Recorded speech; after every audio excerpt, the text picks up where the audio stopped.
so hard. Now everything is easy 'cause of you. Hi, everyone. Welcome back to Thoughts for Rent, Realtors Keeping It Real. I am Ireland. And I am Jenni McKenna, owner-broker of McKenna Property Management. And we have a fun topic today. We have a very fun topic because I am moving. Yay! I got a new place. And also, when we had Realtors Keeping It Real, we're going to keep it real, people. We're going to get the nitty-gritty stuff. You're going to get the curtains are opening up and you're seeing the wizard, because we're going to tell you all the ins and outs about closeouts, and Ireland's going to talk about her move out and some of the things to be aware of and some things that property management companies might ding you for. So we're going to give you some good information today. Yeah, I'm still a renter and I found a new rental. So I had the chance to kind of get settled into that one. I did an overlap of 15 days. So I got the new place on the 15th and then I don't have to return my old place until the 1st. Which, let's go, topic number one. Ireland doesn't like me to touch her, so I have to make sure not to touch her leg. I'm a touchy person, so I have to stay back here, not touch her. The first topic is, that's a smart idea.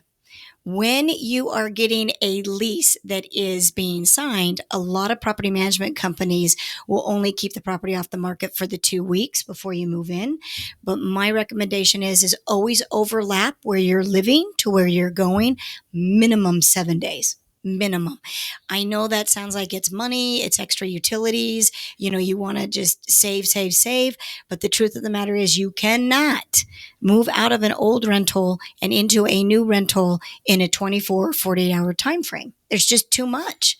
And in doing so, you're probably going to end up hurting yourself on the leaving the old rental by not getting everything done that should have been done. Yeah, I like it because to me, it feels like I just don't have to rush. And every time you move a piece of furniture, I have a dog. So I'm seeing dust and dirt that I never saw before because it was under my bed or it was under my couch or this, that, whatever. And so if I had to deal with moving everything out and then turn around and have to clean everything all within 24 hours, it's just not possible. So I enjoyed the 2-week overlap. And I also made sure I gave proper notice to my current property manager and my current owner. So my lease states I need to give at least a 30 days notice. That could vary per lease, so make sure you read your contract. But I was required to give notice that I wouldn't be staying between the 1st and the 5th of the month. So I had to make sure I put that in. So that's, I think, a good key to success is we actually have people who will say, oh, I didn't know I had to give notice. I've been out for 4 days. I know that. And we're like, what? You didn't think I had to give notice? So because their lease expires, and let's just use a month. So my lease expires July 31st, and they get out of their property on July 31st, but didn't tell us they were planning on leaving and not renewing the lease. And we've been sending out an email or a text or a phone call, and we never got any information back because in their mind, their contract was done July 31st. They honored it and they have moved out. But don't do that. Don't do that because there is a requirement. Now, we're just going to speak of McKenna Property Management. Other management companies are different. Ours are 30 days notice. So even if your lease expires on July 31st, there better be a written notice to the management company on or before July 1st saying, I am not renewing the lease and I will be moving out at the end of the term of my lease. Because if they don't do that, they're going to get really mad at me because come August, they're responsible for that month's rent. Yeah. It's like they gave notice on July 31st, so they still owe August's rent. Mm-hmm. And that doesn't make anybody happy. Yeah. And a little bit of, so you want to make sure that you give the notice prior to the contract ending. But the other big thing that we see is people don't tell us when they've actually left. So someone might leave on the 31st as planned, but we don't get that confirmation email until the 3rd, the 4th. So for us, we have no proof that they actually weren't out on the 3rd or the 4th. So that can also get you a little tricky because you might be held responsible for that proration of rent. So really make sure that you send that confirmation email or however your landlord is telling you to confirm that, text, phone call, picture, whatever. Make sure that you do that So then that way it can be documented the exact day that you left the place. And the law is very specific that we don't get possession of the property. Being a property management company, we don't get possession of the property until the resident tells us they're out. So we get these conversations where like, well, I told you I was going to be out on July 31st. And then we're tracking them down on August 3rd or August 4th. And they're like, oh yeah, we've been out since July 31st, like we told you. And we're like, we couldn't just walk into the property on August 1st. We needed to know that you gave up possession. That is under Nevada law. So it's a normal rollover if you don't tell us that you are out of the property. So always, always dot your I's, cross your T's. Yes, you have given notice to be out by July 31st. Yes, you're out July 31st, but then there should be either a phone call. I would do a text. I would do something in writing, an email or a text that says, I am out of the property. Keys are here, or I'm dropping off keys, or whatever it is, because until the possession is given back, you as a resident, you owe that daily rental prorate. Yeah, I think one of the other keys to success is that when you do send that message saying that you've returned the keys, also make sure you include your forwarding address, because that's the only way that your landlord or your property manager can get your security deposit sent over to you. If they don't have your current address on file, then that's going to be a lot harder for them to track you down to give you your money back. So that's also really important too, is even if maybe you don't know your next address, or maybe it's not 100% confirmed, provide them a forwarding address that could be a family friend or a parent or something that is a reliable address, so they can send you mail. And that's funny because I just went to court a couple weeks ago, and it was over a security deposit dispute. And the past resident said she had to wait 90 days to get her refund. And that's what she was really mad about. So she was bringing it before the judge and saying that we were, breaking the law, because you can only hold the security deposit for 30 days before you disperse any monies left over or make the accounting of it. And when I went before the judge, of course, she was suing us. So I was the defendant. She was the plaintiff. Plaintiff starts the court hearing, and she's saying, oh yeah, I didn't get my money until this day, and they deducted this and they deducted that and blah, blah, blah. And then it was my turn. And I said, Your Honor, I never got a forwarding address. I sent this to the last known address, which was the rental address, and it came back. So we waited for this resident to reach out to us. And as soon as she did, we canceled the first check and we rewrote the second check. We ended up winning that case because the forwarding address is very, very important. You cannot expect the property manager to just know where you're going, put it in writing, and do it when you surrender keys. Absolutely. I know a lot of people, sometimes I feel like when people move out, they suddenly think that they're construction workers or handymen. Oh, no. And yes, I think one of the biggest things that people tend to catch themselves hurting themselves more is by trying to do their own DIY paint jobs. Oh, yeah. Don't do it. Don't be fooled. Don't be tricked. Don't be fooled by the paint cans that were in your garage upon move-in, because even if they were the correct color, the walls could have been painted 5 years ago. So that paint is sitting there. And if you don't shake it up first, and if you don't test the color first, and even finishes, they have matte finishes, semi-gloss finishes, full gloss finishes. So if you don't, some people, I think painting is fun, and people go to like Color Me Mine or Pino's Palette, and they're like, oh, I can paint a house.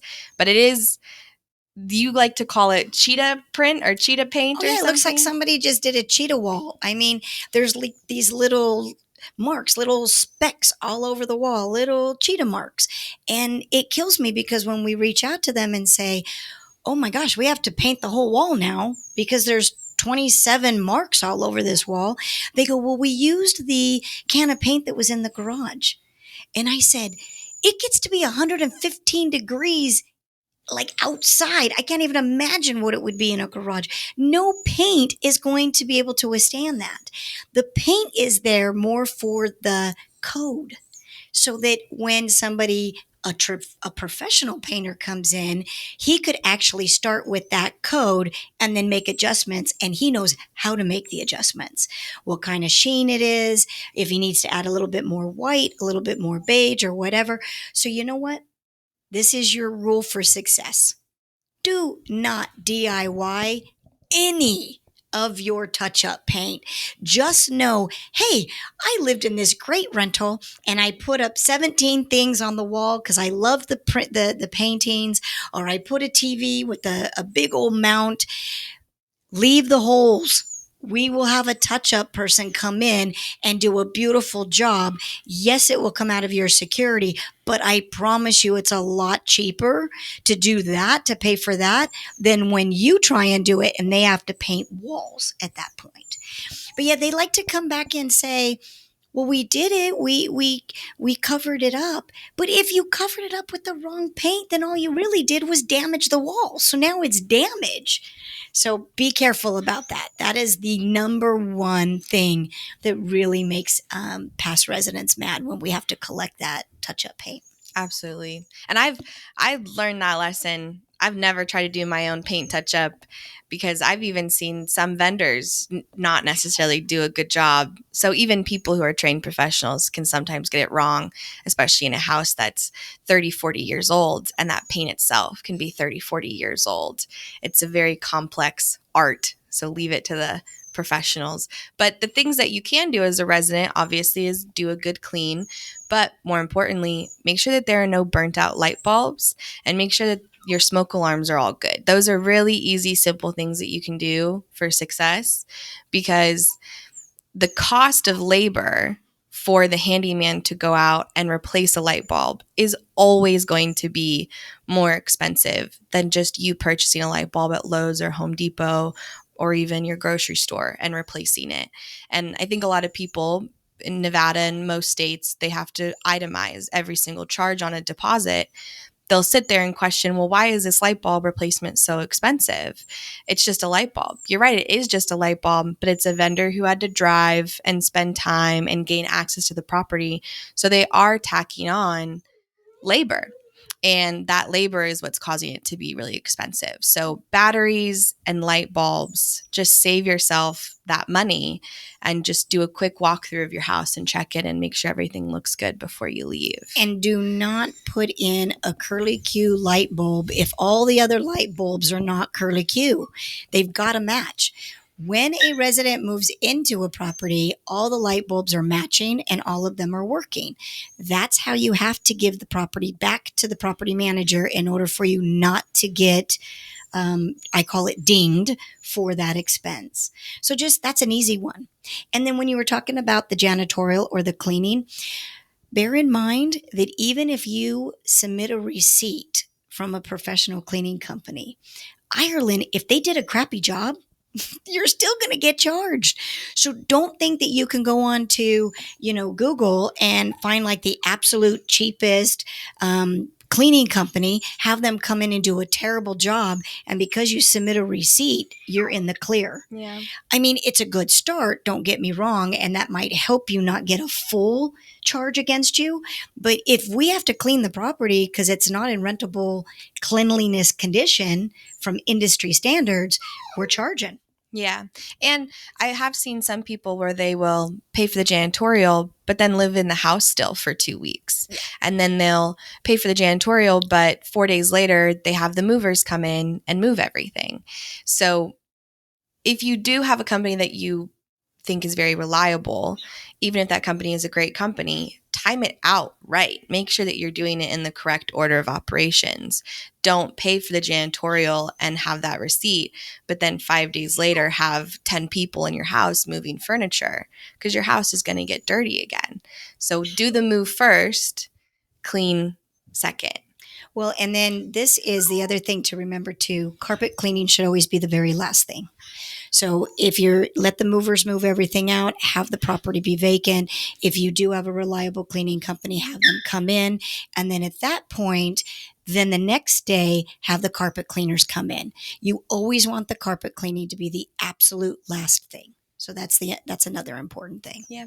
And I think most companies, like we send checklists out, and a lot of companies I think want success. I know that I can't speak for every single company out there, so I'll only speak for McKenna, but we want our residents to get their full security deposit back. We want them to, leave the property the same way that they found it and not have to worry about all these unnecessary charges. So we make a checklist and we try to send out reminders as best as we can.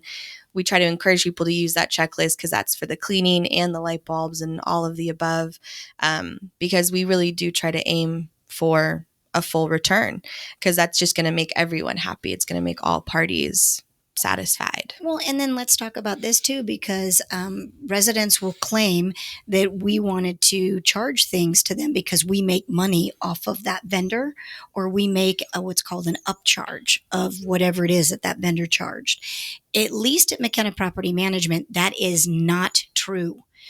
Like Ireland said, we want to turn around that property as quickly as possible. So if that past resident left that property in the state and how they rented it, that is wonderful. We are going to celebrate that. We are going to get that security deposit back to that past resident as quickly as possible and be extremely happy. But if we have to do a bunch of cleanup that takes 2 or 3 weeks, and then we have to worry about invoices, and we don't get an extra penny for any of that. There is no profit being made at McKenna Property Management when a past resident moves out and we have to ding their security deposit. Yeah. So set them up for success. Take a little bit of these things and make sure that you're preparing for the move out. Moving is stressful. You could probably attest to that since that's happening to you right now. Yeah.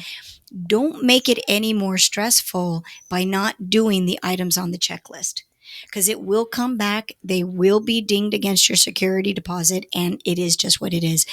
One thing I want to do before we end our podcast about this, in Nevada, there's no hard written rule about when an owner has to go in and recarpet or repaint, like do a full repaint. But I've sat in on a lot of court cases because I've been doing this for 30 years. And I will tell you that overall, the rule of thumb is 7 years. So if you've lived in the property for 7 years, you can pretty much anticipate that the property management company is not going to charge you for the new flooring or a fresh paint, because at that point, you've lived there long enough that now it's just time for the owner to do those things. Now, if there's a hole in a door, hole in a wall, those things will be attached to your security deposit for fixes. Is the 7-year flooring thing, does that also stand true for laminate and tile, or is that a much longer? That's much longer. It is about carpet. Okay. So the 7 years is more about fresh paint and the fresh carpet, because carpet really doesn't last much longer than 7 years. Even if you're taking extremely good care, there's going to be too much wear and tear. So that being said, if you're living in a property that is you've been there for 6 years, just know that there should be some compensation because you have been there for so long.